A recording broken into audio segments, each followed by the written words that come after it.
টেঙাখাত আছুৰ উদ্যোগত 295 গৰাকী কৃতি ছাত্ৰ-ছাত্ৰীৰ অভিনন্দন অনুষ্ঠান সম্পন্ন।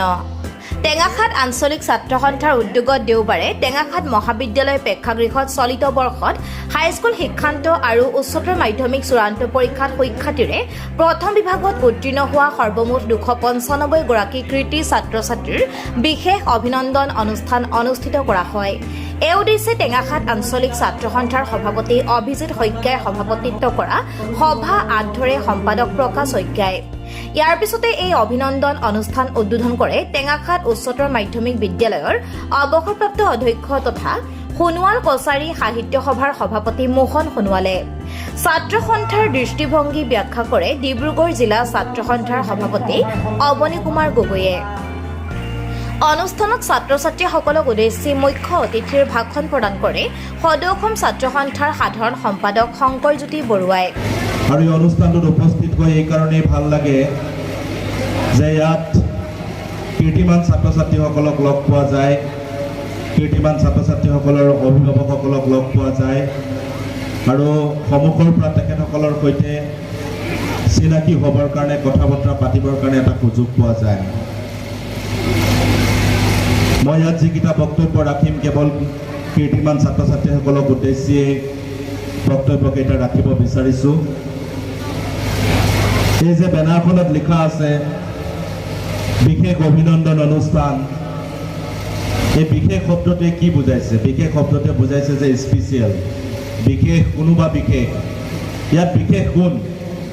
ইয়াত বিশেষ ময়ো নহয়, মোহন সোণোৱাল ছাৰো বিশেষ নহয়, বহি থকা সভাপতিসকলো বিশেষ নহয়, অতিথিসকলো বিশেষ নহয়, সংবাদ মাধ্যমৰ কৰ্মীসকলো বিশেষ নহয়। বিশেষ হৈছে, স্পেচিয়েল হৈছে আপোনালোক কীৰ্তিমান ছাত্ৰ-ছাত্ৰীসকল, যিসকলে ইয়াত আজি অভিনন্দন পত্ৰ ল'বলৈ আহিছে। এই টেঙাখাত অঞ্চলৰ পৰা বহু ছাত্ৰ-ছাত্ৰীয়ে মেট্ৰিক পৰীক্ষা দিলে, হায়াৰ ছেকেণ্ডেৰী পৰীক্ষা দিলে। ইয়ালৈ কিন্তু সকলোকে নিমন্ত্ৰণ জনোৱা হোৱা নাই। ইয়ালৈ নিমন্ত্ৰণ জনাইছে বিশেষভাৱে ইয়াত যিসকল ছাত্ৰ-ছাত্ৰী আপোনালোক বহি আছে, আপোনালোকক ইয়ালৈ বিশেষভাৱে নিমন্ত্ৰণ জনাইছে। যিহেতু আপোনালোক বিশেষ, যিহেতু আপোনালোকক লৈ এই অনুষ্ঠানটো পাতিছে, মোকে ধৰি ইয়াত উপস্থিত থকা অতিথিসকল, সংবাদ মাধ্যমৰ কৰ্মকৰ্তাসকল, ইয়াত আপোনালোকৰ অভিভাৱকসকল আৰু এই অনুষ্ঠানটোৰ আয়োজকে অনুষ্ঠানটো কেৱল আপোনালোকক লৈ পাতিছে। কাক লৈ? আজি আপোনালোকক বিশেষভাৱে যিসকলক সম্বৰ্ধনা জ্ঞাপন কৰিবলৈ মাতি আনিছে। গতিকে আপোনালোক বিশেষ, মনত ৰাখিব কথাটো যে বিশেষ। আৰু আপোনালোকে কৰা আচৰণ, আপোনালোকে থকাৰ ধৰণ, আপোনালোকে পতা কথা বতৰাবিলাক নিশ্চিতভাৱে বিশেষ হ'ব লাগিব। আৰু যদি আপোনালোক স্পেচিয়েল নহয়, আপোনালোকক ইয়ালৈ নিমন্ত্ৰণ জনাই নানিলেহেঁতেন। আৰু ইয়াৰ পৰা মই যেতিয়া চাই আছোঁ আপোনালোকৰ মুখবিলাক, যিহেতু মই অলপ ওখ ঠাইত আছোঁ, আপোনালোকৰ প্ৰত্যেকৰ মুখবিলাক, চকুবিলাক, কোনে কি কৰি আছে, মোবাইলৰ ফ্ৰণ্ট কেমেৰাটো খুলি কোনে চুলিকেইডাল ঠিক কৰি আছে, কোনে আপোনালোকে ফেচবুকটো খুলি লাইক আহিছেনে নাই চাই আছে, লগৰজনীক কিবা কিবি বুজাই আছে। এই কথা বতৰাবিলাক মই ধুনীয়াকৈ দেখি আছোঁ। কিন্তু মই ভাবি লৈছোঁ যে আপোনালোকে মোবাইলটো খোলোতে ফ্ৰণ্ট কেমেৰাটো অন কৰি চুলিকেইডাল ঠিক কৰা নাই, কাৰণ আপোনালোকে এই কামটো কৰিব নোৱাৰে। আপোনালোকে লগৰজনী কাণে কাণে যদি কথা পাতি আছে, তেনেহ'লে আপোনালোকে অদৰকাৰী কথা পাতিব নোৱাৰে, কাৰণ আপোনালোক বিশেষ। আপোনালোকে বিশেষ কথাই পাতিব লাগিব, এইটো আমাৰ ধাৰণা। আৰু আপোনালোকে বিশেষ কথা পাতিব পাৰে, আপোনালোকে বিশেষকৈ চিন্তা কৰিব পাৰে, আনতকৈ পৃথক চিন্তা কৰিব পাৰে। তাৰ কাৰণে বৃহত্তৰ টেঙাখাত নিচিনা অঞ্চল এটাৰ পৰা এমুঠিমান ছাত্ৰ-ছাত্ৰী আপোনালোক আহি ইয়াত বহিবলৈ সুযোগ পাইছে। গতিকে আপোনালোকে পতা প্ৰতিটো কথা বতৰাই বিশেষ হ'ব, স্পেচিয়েল হ'ব। গতিকে আপোনাৰ কিনো স্পেচিয়েল কথা, কিনো বিশেষ কথা কাণে কাণে পাতিছে, মোবাইলটোত চাইছে, সেই কথাখিনি আমাৰো জানিব মন যায়, আমাৰো শুনিব মন যায়। যদি আপোনালোকৰ মাজৰ পৰা কোনোবা এজনে আহি এই স্থানত থিয় হৈ আপোনালোকে পতা বিশেষ ছাত্ৰ-ছাত্ৰী হিচাপে আপোনালোকে পতা বিশেষ কথাকেইটা ইয়াত থকা সকলোৰে আগত কয়, তেনেহ'লে আপোনালোকো উপকৃত হ'ব, আমিও উপকৃত হ'ম। গতিকে মই অনুৰোধ জনাইছোঁ, আপোনালোকে তাত বহি যিকেইটা কথা পাতি আছে, মই ইয়াৰ পৰা যদি কোনোবা এগৰাকীক কওঁ আপোনালোকে উঠি আহিব, উঠি আহি ইয়াত থিয় হৈ আপোনালোকে বিশেষ ছাত্ৰ-ছাত্ৰীসকলে পতা সেই বিশেষ কথাকেইটা ইয়াৰ পৰা যদি সকলোকে কৈ দিয়ে, আমি সকলো উপকৃত হ'ম। অন্ততঃ আমি এই অনুষ্ঠানটোলৈ অহাৰ পাছত ইয়াৰ পৰা কিবা এটা লৈ যাবৰ কাৰণে সক্ষম হ'ম। শিক্ষানীতিৰ আধাৰত আমি প্ৰতি বছৰে ছাত্ৰ ছাত্ৰীসকলৰ জীৱনৰ দুটা মূল পৰীক্ষা মেট্ৰিক আৰু হায়াৰ ছেকেণ্ডেৰী পৰীক্ষা দুটাত সুখ্যাতিৰে যিসকল ছাত্ৰ ছাত্ৰী উত্তীৰ্ণ হয় সেইসকল ছাত্ৰ ছাত্ৰীক আমি অভিনন্দন জ্ঞাপন কৰি আহিছোঁ। লক্ষ্য উদ্দেশ্য এটাই, সেইসকল ছাত্ৰ ছাত্ৰীক দেখি যাতে উঠি অহা প্ৰজন্মই সেই পথেৰে পাথেয় হয় আৰু আমাৰ দেশৰ ভৱিষ্যত সেই মেধাৱী ছাত্ৰ ছাত্ৰীসকলে জাতিটোৰ কাৰণে যাতে কাম কাজ কৰিব পাৰে, তেখেতসকলে কাম কাজ কৰোঁতে সদায় যাতে সামাজিক দায়বদ্ধতাৰে কাম কাজখিনি কৰি আগবাঢ়ি যাব পাৰে, তাৰ কাৰণে তেখেতসকলক ৰাজহুৱাভাৱে আমি সদায় সম্বৰ্ধনা জ্ঞাপন কৰি আহিছোঁ। আৰু সেয়া আমি কেন্দ্ৰীয় কমিটি, জিলা কমিটি, আঞ্চলিক কমিটি সকলোৱে সেই অভিনন্দন জ্ঞাপন কৰে আৰু সেই শিক্ষানীতিৰ আধাৰতে আজি টেঙাখাত আঞ্চলিক ছাত্ৰ সন্থাই প্ৰতি বছৰে এই অভিনন্দন জ্ঞাপন কৰি আহিছে। এই বছৰো মেট্ৰিক আৰু হায়াৰ ছেকেণ্ডেৰীৰ যিসকল সুখ্যাতিৰে উত্তীৰ্ণ হৈছে এই টেঙাখাত অঞ্চলৰ বিভিন্ন প্ৰান্তৰ ছাত্ৰ ছাত্ৰী, সেইসকলক তেখেতসকলে নিমন্ত্ৰণ জনাই আনি অভিনন্দন জ্ঞাপন কৰিছে। লক্ষ্য আৰু উদ্দেশ্য একেটাই, টেঙাখাত অঞ্চলৰ বিভিন্ন প্ৰান্তৰ উঠি অহা প্ৰজন্মৰ ছাত্ৰ ছাত্ৰীসকল যাতে উৎসাহিত হয় আৰু এই টেঙাখাত অঞ্চললৈ, অসমলৈ, জাতিটোলৈ আৰু সামাজিক দায়বদ্ধতাৰে কাম কাজ কৰি যাতে ছাত্ৰ ছাত্ৰীসকল আগবাঢ়ি যাব পাৰে, তাৰ কাৰণে তেখেতসকলে এই কাম কাজ কৰিছে। গতিকে মই টেঙাখাত আঞ্চলিক ছাত্ৰ সন্থাক ধন্যবাদ জ্ঞাপন কৰিছোঁ আৰু আহি থাকিবলগীয়া দিনতো এই ধৰণৰ অনুষ্ঠানেৰে ছাত্ৰ ছাত্ৰীসকলক সজাগ কৰি আগবাঢ়ি যাবলৈ আহ্বান জনাইছোঁ। আমন্ত্ৰিত অতিথি হিচাপে উপস্থিত থাকি বক্তব্য প্ৰদান কৰে তৰাজান আদৰ্শ হাইস্কুলৰ অধ্যক্ষ ৰাজীৱ কোঁৱৰ আৰু দিৰিয়াল আদৰ্শ হাইস্কুলৰ অধ্যক্ষ পলাশজ্যোতি শৰ্মাই। আপোনাৰ জোতাযোৰ সুন্দৰভাৱে নিৰ্মাণ নকৰিলে নেকি, বা আপোনাৰ জোতাযোৰ এতিয়াও অকণমান চুকে কোণে ফাটি আছে নেকি আপোনাৰ জোতাযোৰ? তেতিয়া ক'লে যে আপুনি যদি আপোনাৰ জোতাযোৰ এতিয়াও বেয়া হৈ আছে, ফাটি আছে, তেনে আপুনি সেই জোতাযোৰ মোৰ ওচৰলৈ লৈ আহিব, মই আপোনাৰ জোতাযোৰ দেউতাক বনাবলৈ দিম। তেতিয়া কিন্তু আব্ৰাহিম লিংকনৰ দেউতাক জীৱিত অৱস্থাত আছিল। সেইজনে হ'ল আব্ৰাহিম লিংকন, যি দেউতাকে মুচিৰ একেবাৰে সৰু তলতীয়াৰ কাম কৰিছিল। সেইজন আব্ৰাহিম লিংকনৰ দেউতাক আজি সমগ্ৰ পৃথিৱীয়ে আব্ৰাহিম লিংকন আমেৰিকাৰ ৰাষ্ট্ৰপতি, এক শ্ৰেণীৰ প্ৰথমজন ব্যক্তি হিচাপে সকলোৰে সমাদিত। যোৱা নাই, তোমালোকৰ দায়িত্ব আজিৰ পৰা বৃদ্ধি পালে, তোমালোকৰ দায়িত্ব বৃদ্ধি পালে আমাৰ জাতিটোৰ প্ৰতি, তোমালোকৰ দায়িত্ব বৃদ্ধি পালে সমগ্ৰ সাহিত্য সংস্কৃতিৰ প্ৰতি।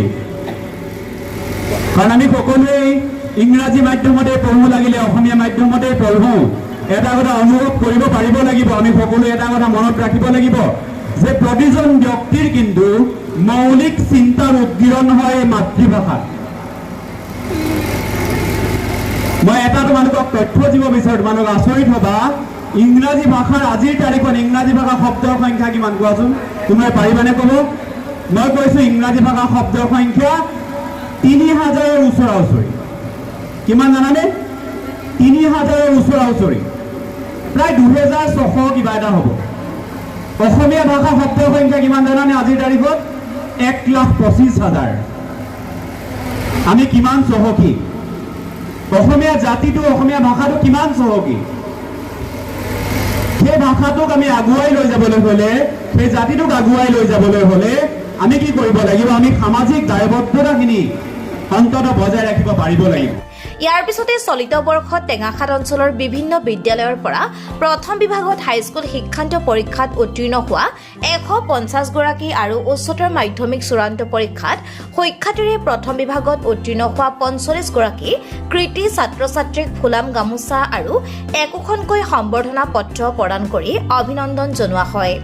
এই অনুষ্ঠানত কৃতি ছাত্ৰ ছাত্ৰীসকলৰ লগতে সদৌ অসম ছাত্ৰ সন্থাৰ সাংগঠনিক সম্পাদক বুলবুল দত্ত, কাৰ্যনিৰ্বাহক সদস্য কনক গগৈ, জিলা ছাত্ৰ সন্থাৰ সাধাৰণ সম্পাদক অৰ্জুন ছেত্ৰী আৰু সাহিত্য সম্পাদক আৰবাজ আহমেদ, জিলা সোণোৱাল কছাৰী ছাত্ৰ সন্থাৰ ভাৰপ্ৰাপ্ত সম্পাদক অমৃত সোণোৱালকে ধৰি বহু কেইজন প্ৰাক্তন ছাত্ৰ নেতা, সংবাদকৰ্মী আৰু অভিভাৱকসকল উপস্থিত থাকি অনুষ্ঠানটি সফল কৰি তোলে। সদৌ অসম ছাত্ৰ সন্থাৰ শিক্ষানীতিৰ আধাৰত সমগ্ৰ টেঙাখাত অঞ্চলৰ শিক্ষা অনুষ্ঠানসমূহত অধ্যয়ন কৰি এই টেঙাখাত অঞ্চলৰ পৰাই প্ৰথম বিভাগত উত্তীৰ্ণ হোৱা ছাত্ৰ ছাত্ৰীসকলক হাইস্কুল শিক্ষান্ত পৰীক্ষা আৰু উচ্চতৰ মাধ্যমিক চূড়ান্ত পৰীক্ষাত প্ৰথম বিভাগত উত্তীৰ্ণ হোৱা ছাত্ৰ ছাত্ৰীসকলক আমি আমন্ত্ৰণ জনাই আনি আজি ইয়াত অভিনন্দন জ্ঞাপন কৰিছোঁ। এই অভিনন্দন অনুষ্ঠানৰ যোগেদি আমি এটাই বাৰ্তা দিব বিচাৰিছোঁ যে এই অভিনন্দন আজি যিসকল ছাত্ৰ ছাত্ৰীয়ে অভিনন্দন গ্ৰহণ কৰিছে ছাত্ৰ ছাত্ৰীসকলে যাতে আহি থকা দিনবিলাকত সামাজিক দায়বদ্ধভাৱে যাতে কাম কৰি যাওক উঠি অহা নৱপ্ৰজন্মক এই ছাত্ৰ ছাত্ৰীসকলক লৈ আদৰ্শক এই ছাত্ৰ ছাত্ৰীসকলৰ আদৰ্শক আৰু নৱপ্ৰজন্মই যাতে এখেতক এই ছাত্ৰ ছাত্ৰীসকলৰ পথে হৈ যাতে আগবাঢ়ি যায় তাৰে আমি কামনা কৰি ছাত্ৰ ছাত্ৰীসকলক আমন্ত্ৰণ কৰি আনি আজি এই বিশেষ অভিনন্দন অনুষ্ঠানটো আমি আয়োজন কৰিছোঁ। আজি হায়াৰ ছেকেণ্ডেৰী আৰু মেট্ৰিকৰ কিমানজন সমগ্ৰ টেঙাখাট অঞ্চলৰ পৰা প্ৰায় 290গৰাকী ছাত্ৰ ছাত্ৰীক আমি আমন্ত্ৰণ কৰিছোঁ। গতিকে মই এই ক্ষেত্ৰত কৈ দিব বিচাৰিছোঁ যে টেঙাখাট অঞ্চলত থকা বিদ্যালয়সমূহত অধ্যয়ন কৰা ছাত্ৰ ছাত্ৰীসকলকে আমি আমন্ত্ৰণ কৰিছোঁ। এই অভিনন্দন গ্ৰহণ কৰাৰ পিছত কৃতি ছাত্ৰ ছাত্ৰীসকলে টেঙাখাট আছুৰ কৰ্মকৰ্তাসকলৰ লগতে সদৌ অসম ছাত্ৰ সন্থাৰ শলাগ লোৱা পৰিলক্ষিত হয়। আজি এই অনুষ্ঠানটোত মই আহি বহুত কিবা কিবি শিকিবলৈ পালোঁ। টেঙাখাট আছু ছাত্ৰ সন্থাক অশেষ ধন্যবাদ জ্ঞাপন কৰিছোঁ, যিহেতু ইমান সুন্দৰকৈ এখন অনুষ্ঠান উপস্থাপন কৰিছে। তেওঁলোকে কৃতিমান ছাত্ৰসকলক মাতি অভিনন্দন জ্ঞাপন কৰিছে। তেওঁলোকৰ পৰা আমি বহুতো নজনা কথা শিকিবলৈ পালোঁ। লগতে বিশেষ ব্যক্তিসকল আহিছিল, তেওঁলোকৰ পৰা আমি বহুতো নজনা কথা শিকিবলৈ পালোঁ। আৰু ভৱিষ্যতে মই এগৰাকী শিক্ষয়িত্ৰী হ'বলৈ বিচাৰোঁ। এতিয়া মই বৰ্তমান টেঙাখাট হায়াৰ ছেকেণ্ডেৰী স্কুলত পঢ়ি আছোঁ। মই কলা বিভাগৰ ছাত্ৰী হয়।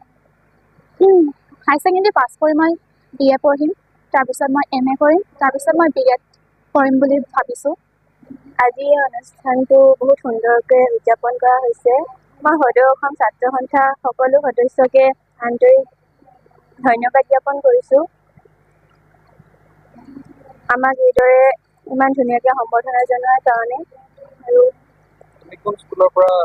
মই টেঙাখাট বালিকা উচ্চ মাধ্যমিক স্কুলৰ পৰা মেট্ৰিক পৰীক্ষাত উত্তীৰ্ণ হৈছিলোঁ আৰু এতিয়া লাহোৱাল কলেজৰ মই এগৰাকী ছাত্ৰী।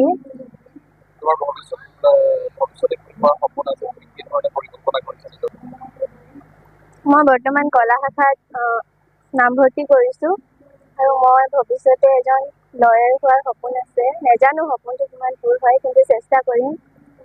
আৰু হায়াৰ ছেকেণ্ডেৰী পাছ কৰাৰ পাছত LLBত এডমিশ্যন ল'ম বুলি ভাবিছোঁ। নৱকুমাৰ গগৈ আৰু ৰূপম গগৈ ৰিপৰ্ট, টেঙাখাট লাইভ।